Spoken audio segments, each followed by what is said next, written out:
Welcome to my channel Unleash Your English, my friend. Have you ever wondered why some people learn English so fast, while others keep struggling for years? I spent years trying, failing, and feeling stuck until I found one simple secret. Nobody told me this before, and when I finally learned it, everything changed.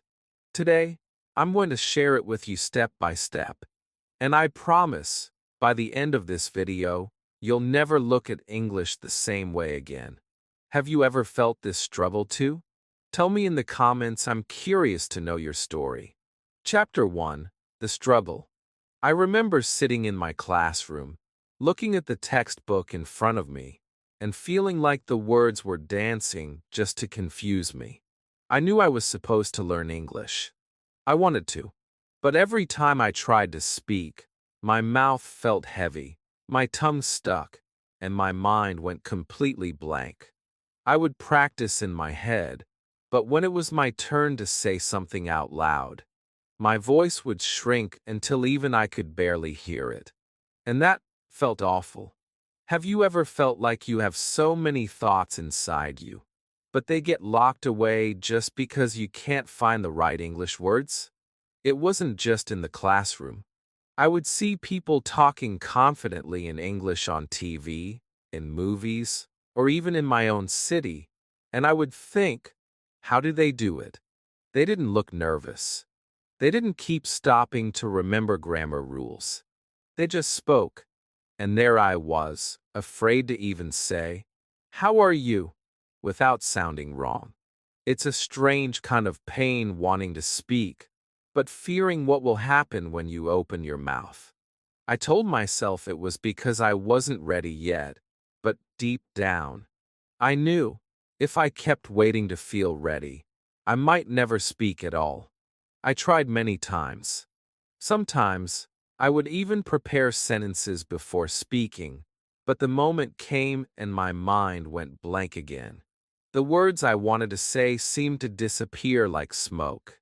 I would smile and pretend I didn't need to talk, but inside it hurt.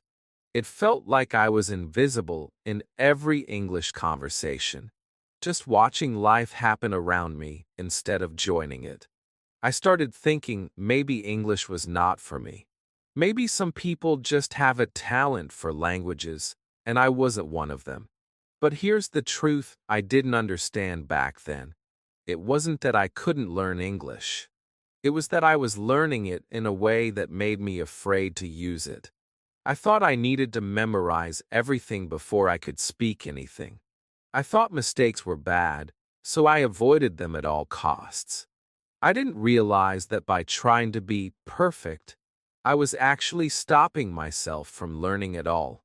And that's the trap many learners fall into, maybe you too. One day, something happened that began to change my thinking. It wasn't a big event. Nobody stood on a stage and gave me magical advice. It was something small, something so normal, but it opened my eyes. I saw a person speaking English, and they weren't perfect at all. They made mistakes. They used simple words. But still, they spoke fluently. They communicated. They were confident. And in that moment, I started to wonder, maybe fluency is not about perfection at all. That little thought stayed with me. It didn't give me confidence overnight, but it planted a seed. And as I kept struggling, I also kept thinking, if they can do it without being perfect, maybe I can too. That thought was the first step out of my invisible prison. I didn't know it yet, but I was getting closer to the secret that would change everything about how I learn and speak English. So, if you're watching this and you feel stuck, silent, or scared to speak, stay with me, because I'm going to show you the exact path I took from being the quiet one in the corner to being someone who can speak freely, even without knowing every word. And it starts with the moment I discovered that secret. Chapter 2: The Discovery. It was an ordinary day, the kind of day where nothing special is supposed to happen. I was sitting in a small cafe, just enjoying a cup of tea and watching people go by. At the table next to me, a man and a woman were speaking in English. At first, I didn't pay attention. I was too busy stirring my tea and thinking about my own problems with the language. But then something caught my ear. The man was making mistakes, obvious ones. He used the wrong tense, he mispronounced a word, and sometimes he stopped to think. And yet, the woman he was talking to understood him perfectly. They were laughing, enjoying the conversation, not caring about the little errors. I froze for a moment. My whole life, I thought mistakes in English were like red lights. If you make one, everything stops. But here was a person who seemed to walk right through those red lights and still reach his destination. He wasn't worried about grammar. He wasn't searching for perfect words. He was focused on one thing, keeping the conversation alive. And the more I listened, the more I realized it was working. As I sat there, a strange feeling grew inside me. I thought about all the hours I spent studying rules, memorizing word lists, and waiting to feel ready. I thought about the times I stayed silent because I was scared to make a mistake.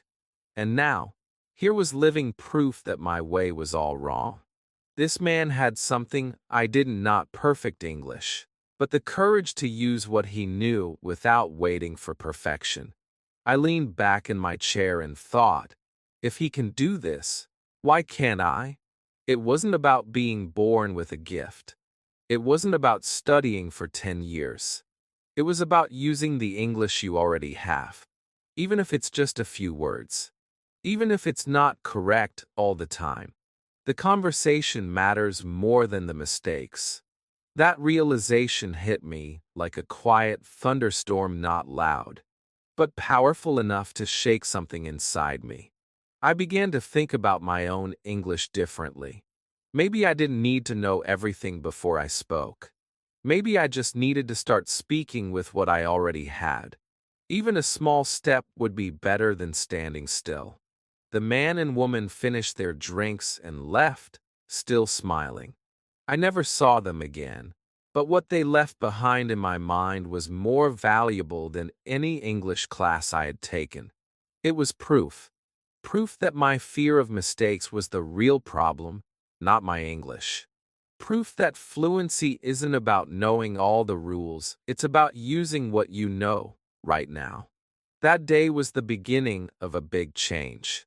I didn't know it then, but this moment was my doorway to the secret that nobody had told me. The seed had been planted, and now it was time to grow it into something bigger, something that would change the way I speak forever. Chapter 3: Doing It Wrong. For years, I thought I was learning English the right way. I had my grammar books. I had long vocabulary lists. I had my notes full of rules and exceptions. I would sit for hours, memorizing and repeating, thinking that one day, after I learned enough, I would finally be ready to speak. It felt safe hiding behind study materials. It was like preparing for a race that I never actually ran. I told myself, I'm not ready yet, but soon. Except soon never came. I remember evenings when I sat at my desk, reading sentences from my textbook over and over, thinking that if I repeated them enough, they would somehow jump into my real conversations.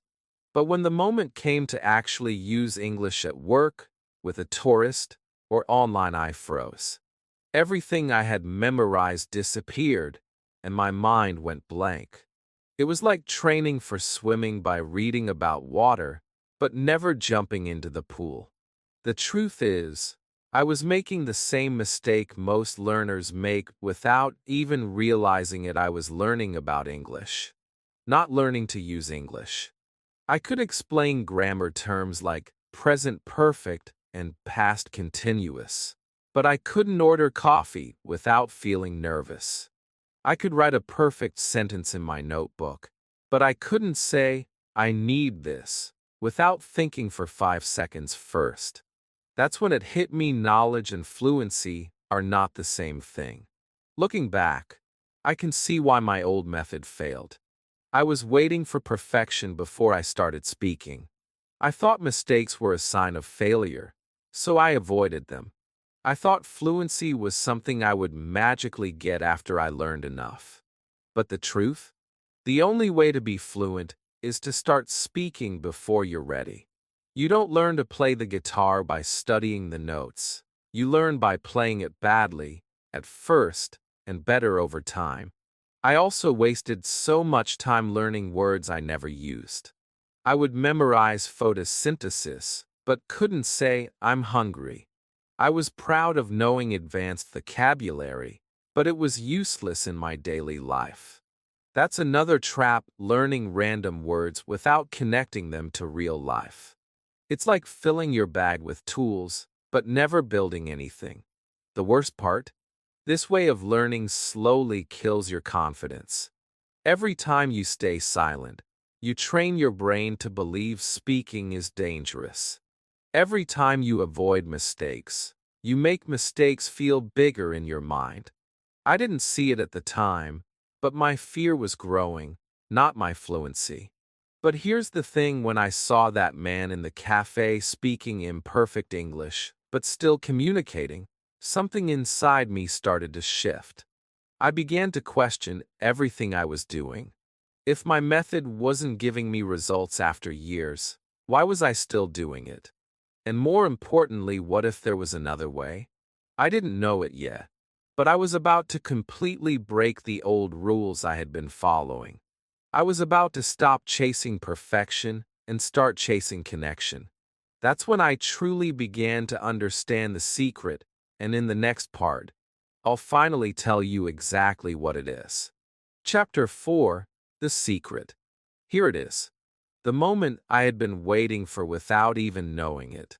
After years of struggle, after all those silent moments, after the endless vocabulary lists and grammar drills, I finally saw the truth. The real secret to speaking English fluently is this: you don't need to know everything before you speak. You just need to use what you know now and keep using it every day. It sounds simple. Too simple. I can almost hear the doubt in your mind. That can't be it. There must be more. But that's the trap. We believe fluency comes from collecting thousands of words, mastering every tense, and speaking only when we are ready. But in reality, the people who become fluent are the ones who start speaking early, speak often, and learn along the way. They don't wait for perfect. They grow through imperfect. Think about it: children don't wait until they understand every grammar rule before they start talking. They listen, they copy, they use simple words again and again. They make mistakes in every sentence, but they keep going. And because they keep going, they get better without even realizing it. That's how we learned our first language, and that's how you can learn English, too. The secret is not hidden in a textbook. It's not buried inside a complicated grammar chart. It's in your daily moments, the little conversations, the times you talk to yourself, the moments you describe what you see, the sentences you repeat while walking to work or washing dishes. Every single time you use English, even if it's short and simple, you are training your brain to think in English. When I first understood this, something inside me changed. I stopped trying to be a perfect student and started being a real speaker. I stopped worrying about what I didn't know, and I started using what I did know. And you know what happened? I began to remember words faster. My sentences started to come out naturally. My confidence grew without me even noticing. It wasn't magic. I didn't wake up fluent. But for the first time in my life, I felt free to speak without fear. I realized that mistakes are not the end, they are the path. Every mistake is proof that you're practicing. Every wrong word brings you one step closer to the right word. The only real mistake is staying silent. So here's my challenge for you starting today. Speak with the English you already have. Don't wait to finish your course. Don't wait to feel ready. Use your 3 words. Use your broken sentences. Use your voice. The more you use it, the stronger it will get. That's the secret nobody told me, and now it's yours. And in the next part, I'll show you exactly how I began to speak first, even before I understood everything, and how you can start today. Chapter 5, Speak First. The first time I tried speaking before I felt ready, I was terrified. My heart was racing, my hands were shaking, and my mind was shouting, "You're going to mess this up." But I remembered the secret I had just discovered. Fluency comes from using what you know, not from waiting until you know everything. So I took a deep breath, and I spoke. It was just a simple sentence, nothing special, but it felt like climbing a mountain. What surprised me was this: the world didn't end. Nobody laughed at me. In fact, the person I was speaking to understood me perfectly. That's when I realized something important. Speaking first isn't about being perfect. It's about being brave. It's about showing up with your voice, even if your voice shakes. The more you show up, the stronger that voice becomes. In the beginning, my sentences were short and sometimes broken. I would say things like, "I want water," or "this, good." Was it perfect grammar? No. Was it communication? Yes. And that's what matters. English is not a school exam. It's a bridge between you and another person. A bridge doesn't have to be beautiful to get you across, it just has to be strong enough to hold you. I started making a rule for myself. If I had the chance to speak, I would speak, no matter how ready or unready I felt. At a shop, I would ask for something in English, even if I could have done it in my own language. When I met tourists, I would try a few words instead of avoiding them. At home, I would even talk to my mirror or to objects in the room just to get my mouth moving. Every sentence was like lifting a small weight, and over time, my speaking muscles got stronger. Here's the thing: most learners don't realize speaking first actually helps you learn faster. When you speak, you're forcing your brain to search for words, to put them in order, and to send them out through your mouth. That process makes your brain more active and more connected to English. It's like learning to ride a bike. You don't wait until you've read 100 pages about bicycles. You get on and start pedaling, even if you wobble. I know some of you are thinking, but what if I make a mistake? What if people don't understand me?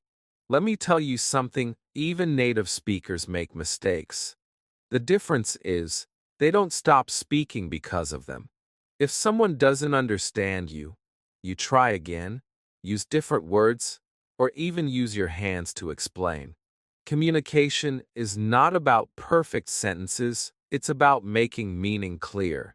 And you can do that, even with limited English. The more I practiced speaking first, the less I cared about being perfect. And the less I cared, the more fluent I became. It's strange but true: when you stop chasing perfection, fluency starts chasing you. Speaking first builds your confidence, and confidence makes your English flow naturally. So here's my advice to you. Don't wait for a magic day when you will be ready.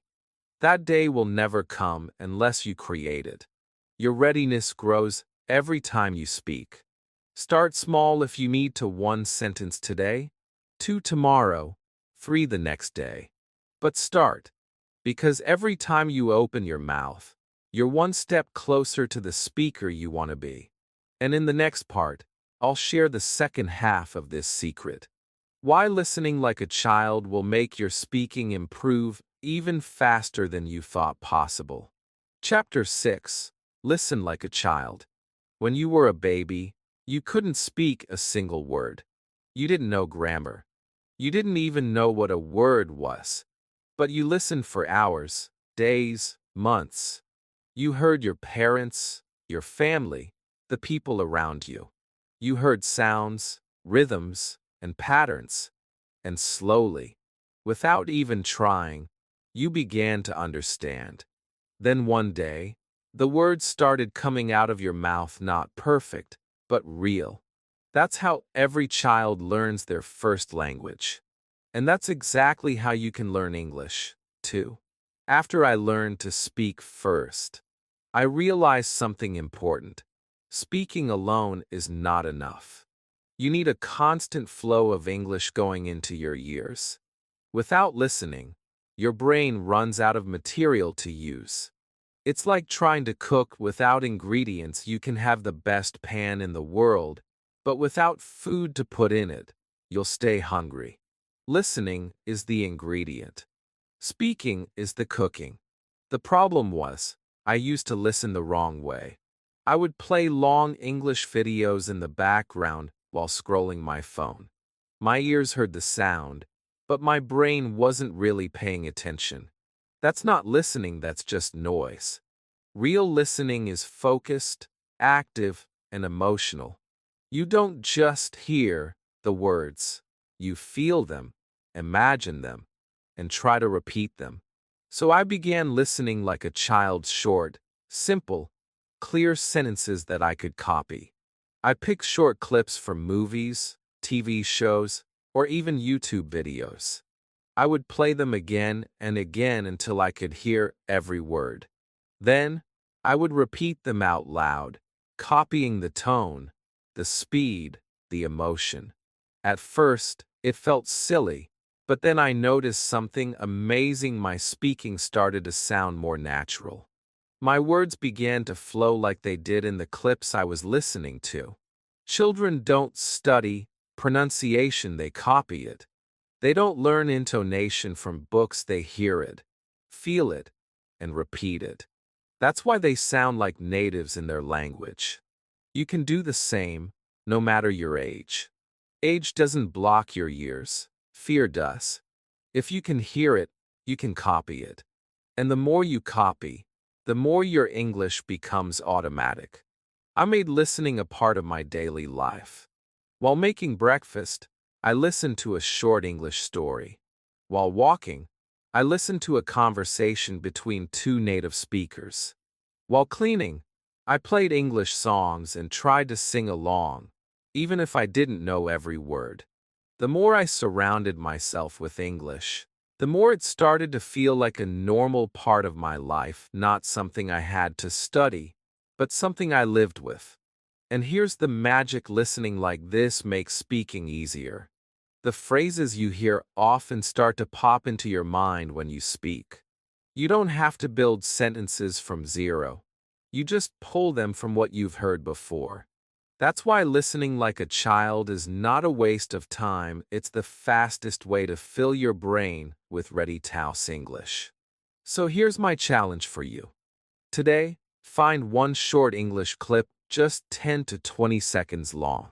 Listen to it 5 times. Try to repeat it exactly. Don't worry if it's perfect. Tomorrow, do it again with a new clip. In 1 week, you'll be surprised how much better your speaking feels. In the next part, I'll show you how small sentences, just a few words long, can transform your English and make you sound more confident than ever. Chapter 7: Small Sentences. For a long time, I thought fluency meant using big, impressive sentences. I imagined myself speaking English like the people in movies, long, flowing speeches full of perfect grammar and advanced vocabulary. But in reality, every time I tried to speak like that, I got stuck. I would start strong, but halfway through, I'd forget the next word. I'd pause, get nervous, and then stop speaking altogether. It felt like trying to run a marathon without learning how to walk first. Then I made one simple change. I started using small sentences. At first, it felt too easy, almost like cheating. But very quickly, I saw something incredible. People understood me more, I spoke faster, and my confidence grew almost overnight. It was like I had been trying to climb a mountain in one huge jump. But now I was taking small, steady steps, and suddenly, the mountain didn't feel so big anymore. Small sentences are your superpower as a beginner. They're short, easy to remember, and quick to say. You don't need to plan them in your head for minutes before speaking. They come out naturally because they're simple. Think about it. I'm ready. I like this. Can you help me? These are sentences you can use in almost any situation, and they work 100% of the time. When I started practicing this way, I made a list of my most used sentences. Every morning, I would say them out loud, 3 times each.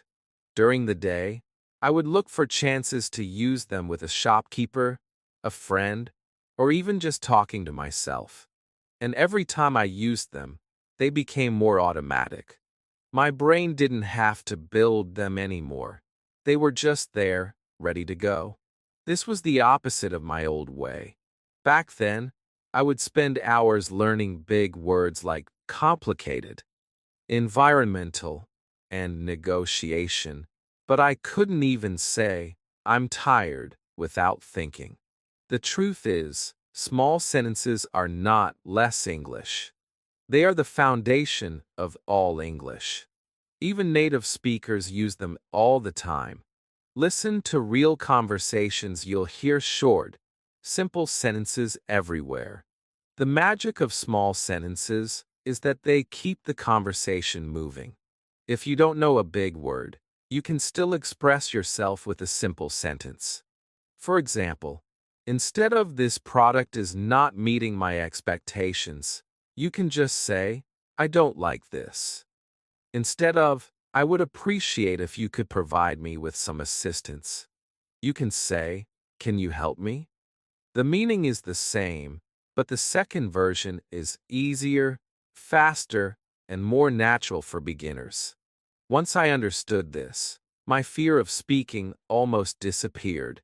I didn't feel pressure to be perfect or advanced. I knew I could speak in short sentences and still be understood.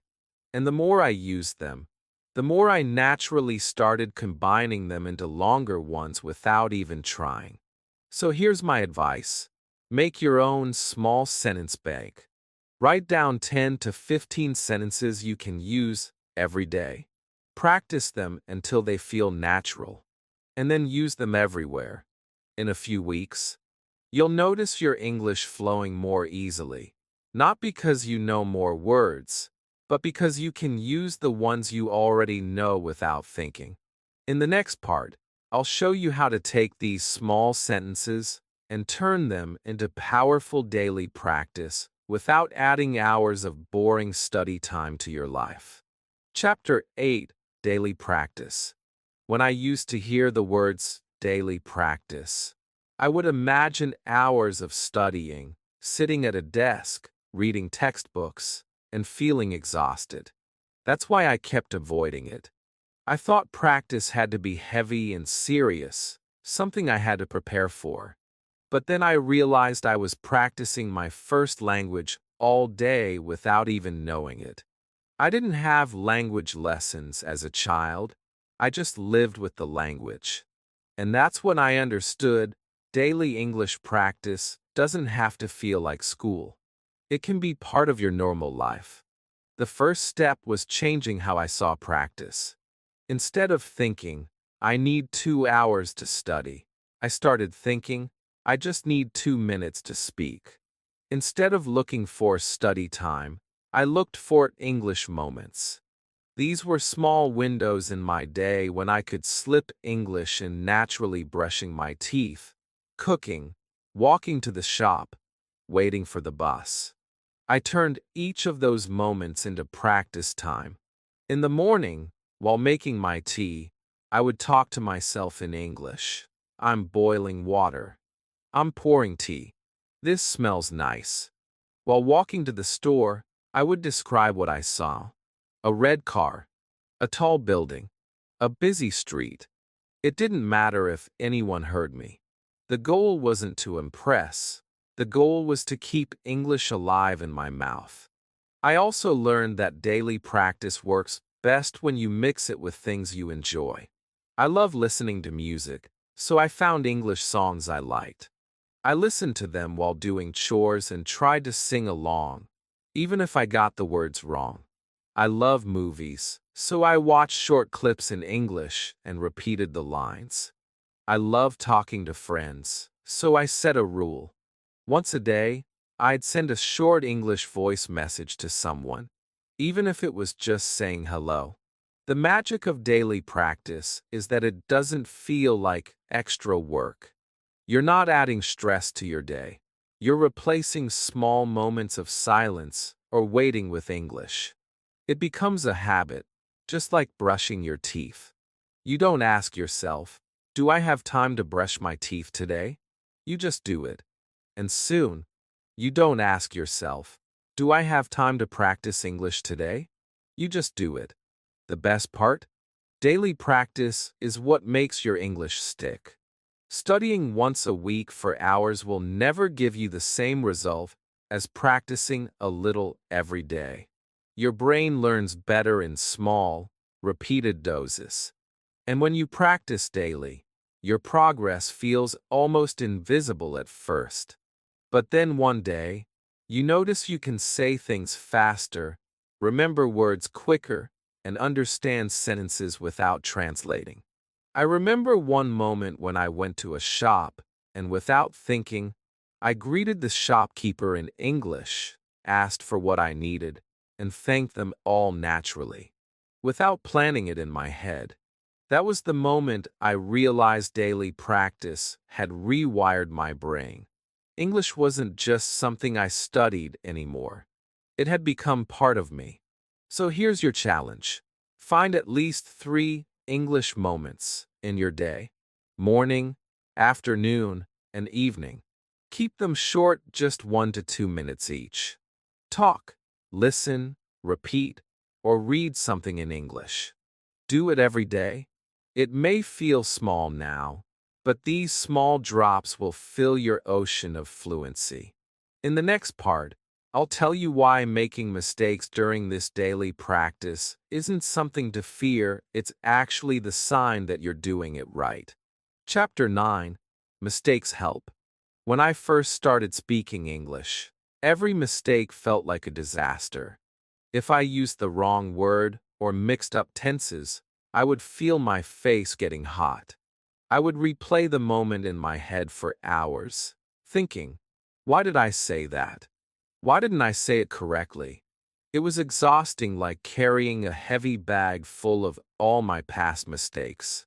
And the heavier it got, the more I avoided speaking. But here's the truth I wish someone had told me from the start. Mistakes are not proof that you're bad at English, they're proof that you're learning it. Think about it. A child learning to walk doesn't just stand up and run perfectly on the first try. They fall again and again. Each fall teaches them balance. Each stumble brings them closer to walking.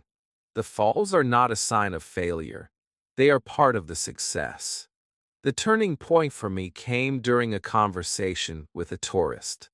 I was nervous, but I spoke anyway. Halfway through, I realized I had said something completely wrong, the wrong tense, the wrong word order. I froze, ready for the tourist to laugh or correct me. But instead, they just smiled and responded to what I meant, not what I said. In that moment, I understood something powerful. People care more about your message than your mistakes. From that day on, I started treating mistakes like teachers. Every time I made one, I didn't hide from it, I looked at it. I asked myself, what can I learn from this? Sometimes I would correct myself right away. Sometimes I would remember it later and practice the right way. But the important thing was this: I didn't let mistakes stop me from speaking. The funny thing is, the more I accepted mistakes, the less I made them. Why? Because speaking without fear allowed me to practice more, and more practice naturally made me better. When I was scared of mistakes, I spoke less. When I accepted mistakes, I spoke more. And the more I spoke, the faster I improved. It's like learning to play the guitar. The more wrong notes you hit, the sooner you'll find the right ones. I also noticed something else: mistakes often make conversations more human. When you speak perfectly, the other person might feel like they're talking to a textbook. But when you make a small error, they often feel more relaxed, like they're talking to a real person. And sometimes, those mistakes even make the conversation more fun. I've had moments where a wrong word made us both laugh, and that laughter made me remember the correct word forever. So now, whenever I make a mistake, I don't think, "I'm bad at this." I think, "Great, another step forward." I know that every fluent English speaker you see has made thousands of mistakes to get there. The only difference between them and the ones who stay stuck is that they didn't quit because of those mistakes. Here's your challenge. For 1 week, speak English every day and don't try to be perfect. In fact, expect to make mistakes. Welcome them. At the end of each day, write down one mistake you made and the correct way to say it. Do this for a week, and you'll see that your mistakes are actually building your fluency. In the next part, I'll share how I created my own English world, a space where I was surrounded by the language, even when I was at home, and how that pushed my fluency even further. Chapter 10: Your English World. When I started learning English, I treated it like a visitor. It came into my life only during class, when I opened my textbook, or when I forced myself to study. Then, after an hour or two, I would send it away and go back to my normal language. That was my mistake. English wasn't part of my life. It was just a guest. And guests don't stay long. One day, I decided to flip that idea completely. Instead of letting English visit, I invited it to live with me. I wanted it everywhere: in my room, on my phone, in my free time, in my thoughts. I didn't want it to be a separate study thing. I wanted it to be my normal. And that's when I began building my own English world. The first step was my phone. I changed the language settings to English. At first, it was strange. I couldn't find some options.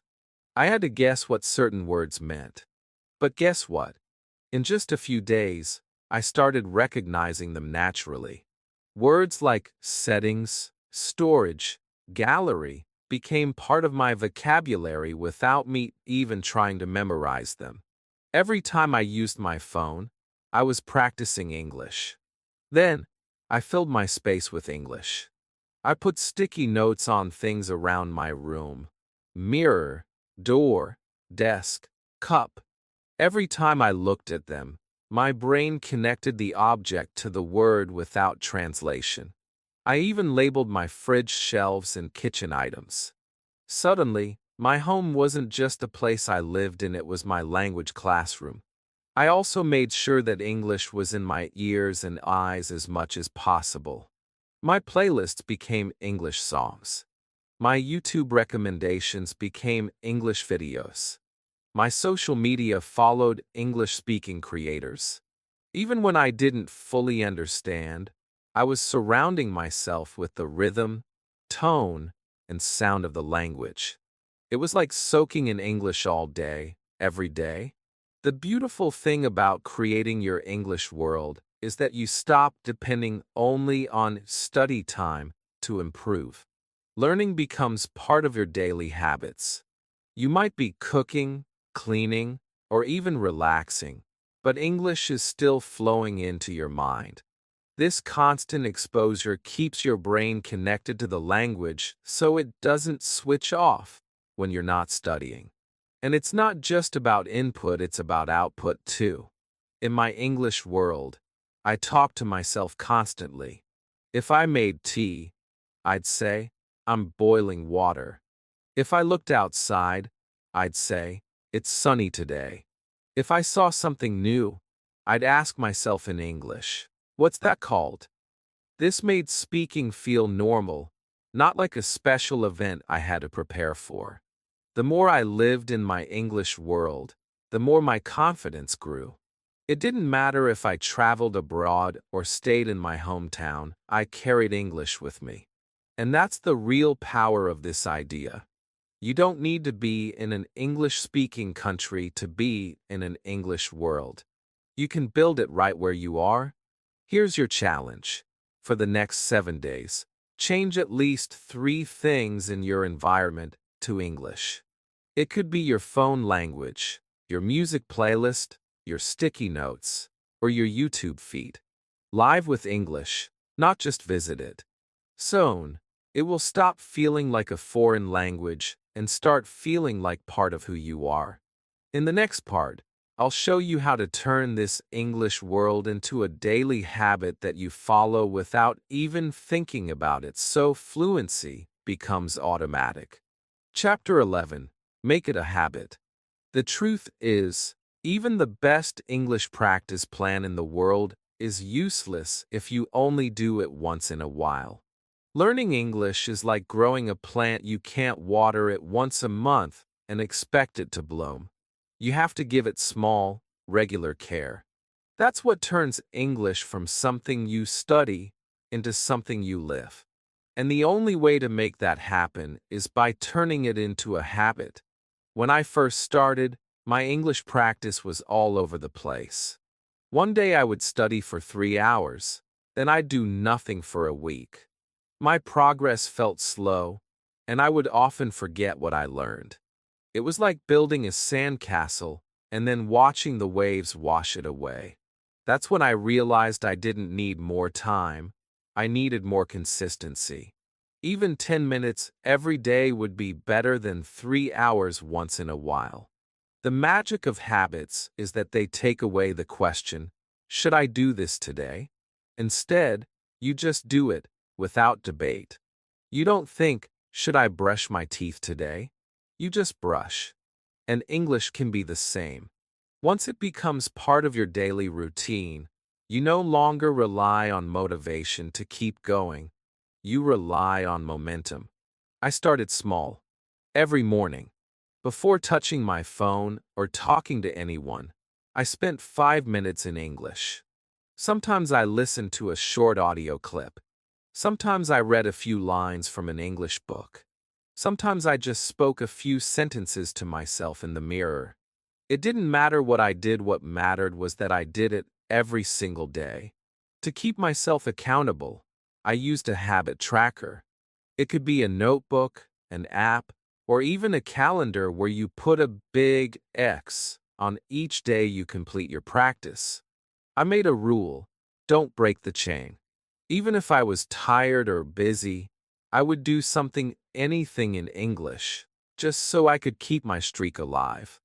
And over time, those little X marks became a wall of proof that I was showing up for myself every day. The amazing thing about habits is that they grow stronger the longer you keep them. At first, 5 minutes of English felt small. But soon, I wanted to do more. 5 minutes became 10. 10 became 20. Without forcing it, my daily English time doubled just because I was enjoying the process. And here's the biggest secret about habits. They don't just build your language, they build your identity. When you practice every day, even for a short time, you start seeing yourself differently. You stop saying, I'm learning English, and start saying, I'm an English speaker. And that change in identity is what makes fluency last. So here's my challenge. For the next 30 days, make English your daily habit. Choose a fixed time, morning, afternoon, or night, and spend at least 5 minutes using English. Track it. Don't break the chain. By the end of the month, it won't feel like a task anymore. It will feel like part of who you are.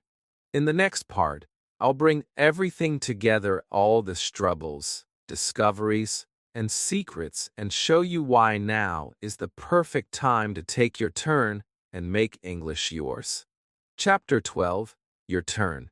You've been with me through this whole journey, from the struggle of staying silent, to the discovery that perfection is not the goal, to the secret that speaking and listening every day can change everything. You've seen how small sentences, daily practice, and a fearless attitude toward mistakes can turn English into a living part of your life. But now, we've reached the most important part of this story, the part that's no longer about me. It's about you. Right now, you have a choice. You can take what you've heard in these chapters and let it fade away, going back to the old habits that kept you stuck. Or you can decide that today is the day you start living this secret. Not tomorrow, not next week, today. Because every day you wait is another day you could have been growing. And every time you open your mouth, you're either moving closer to fluency or staying exactly where you are. Here's the truth. Nobody is going to hand you fluency. No teacher, no course, not even me, because fluency isn't given. It's built. And it's built one sentence, one conversation, one brave moment at a time. You don't need to be in an English-speaking country. You don't need to be rich. You don't need to have a special talent. You just need the courage to use what you have right now and the discipline to keep going. Imagine yourself 1 year from today. If you start speaking, listening, and living in English now, your future self will thank you. You will walk into conversations without fear. You will order food, make friends, travel, work, and dream in English. And all of that starts with one decision, the decision to start now. I can tell you this from my own journey. The moment I stopped waiting to be perfect and started using my imperfect English, everything changed. The fear didn't disappear overnight, but it got smaller every time I spoke. My confidence didn't arrive suddenly, but it grew stronger with every word I said. And that growth never stopped because I never stopped showing up. So here's my final challenge for you. Speak one sentence in English today. Just one. Say it to a friend, a family member, a stranger, or even to yourself in the mirror. Then tomorrow, say 2. The day after, say 3.